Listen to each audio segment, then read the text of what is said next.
Maharashtra today 24 news, सत्य परिस्थितीचा सविस्तर आढावा। आखाती युद्धाच्या पार्श्वभूमीवर नांदेड शहरात पेट्रोल डिझेल विक्री नवीन नियमावली, पेट्रोल पंपावर तुफान गर्दी।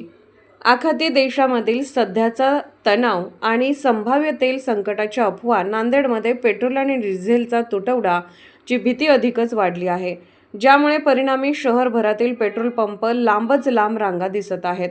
नागरिक मोठ्या संख्येने तुमच्या गरजेपेक्षा कितीतरी जास्त इंधन साठवण्याचा प्रयत्न करणे, त्यामुळे परिस्थिती अधिकच गुंतागुंतीची होते। या आणीबाणीच्या परिस्थितीच्या पार्श्वभूमीवर जिल्हाधिकारी राहुल कर्डिले यांनी तात्काळ कारवाई केली। पेट्रोल आणि डिझेलच्या विक्रीसाठी नवीन तात्पुरत्या सूचना जारी करण्यात आल्या आहेत, जेणेकरून अनावश्यक साठेबाजी टाळता येते आणि सर्व नागरिकांसाठी पुरेसे इंधन उपलब्ध रहा। नवीन मार्गदर्शक तत्वानुसार साधनांशिवाय 2 चाकी वाहनांमध्ये पेट्रोल फक्त 200 रुपयांपर्यंतच एकावेळी गिअर नसलेल्या दुचाकी वाहनांमध्ये दिले जाईल। पेट्रोलची दर मर्यादा 300 रुपये ठेवण्यात आली आहे। 4 चाकी वाहनांमध्ये कमाल 1500 पेट्रोल आणि डिझेल रुपयांपर्यंत भरता येते। हे निर्बंध तात्पुरते असल्याचे जिल्हाधिकाऱ्यांनी स्पष्ट केले।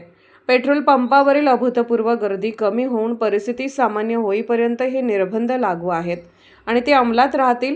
प्रशासनाने जनतेला आवाहन केले आहे की त्यांनी अफवांकडे लक्ष देऊ नये, संयम बाळगावा आणि केवळ गरजेनुसारच इंधन घ्यावे।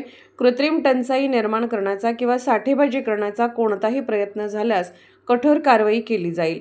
सर्वांना नमस्कार, मी राहुल कर्डिले, जिल्हाधिकारी नांदेड।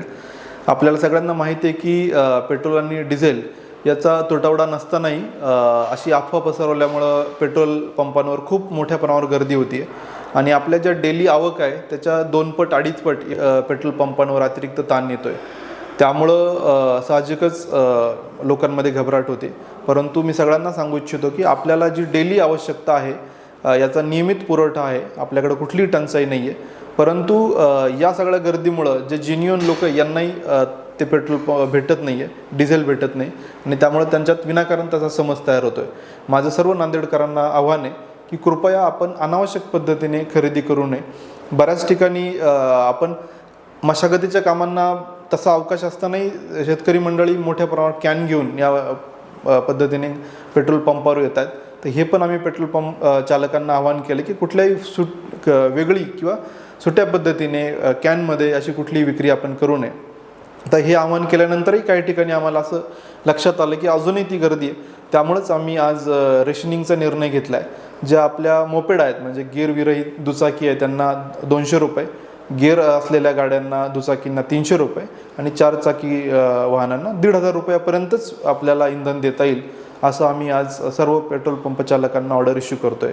आणि परत एकदा आवाहन करतोय की कृपया आपण आपलं जे नॉर्मली आपण ज्या पद्धतीने वागतात त्याच पद्धतीने आपलं सुरळीत ठेवा। आपल्याकडं पुरेसा साठा आहे, पुरेशी आवक आहे, फक्त ती प्रचंड अतिरिक्त डिमांड विनाकारण निर्माण झाल्याने अशा प्रकारचं पॅनिक तयार होतंय, ते कृपया आपण टाळावं। धन्यवाद। हे देखील स्पष्ट करण्यात आले आहे। महाराष्ट्र टुडे मराठीसाठी ब्युरो रिपोर्ट भीमराव हैबते सोबत किरण सदावर्ते, नांदेड।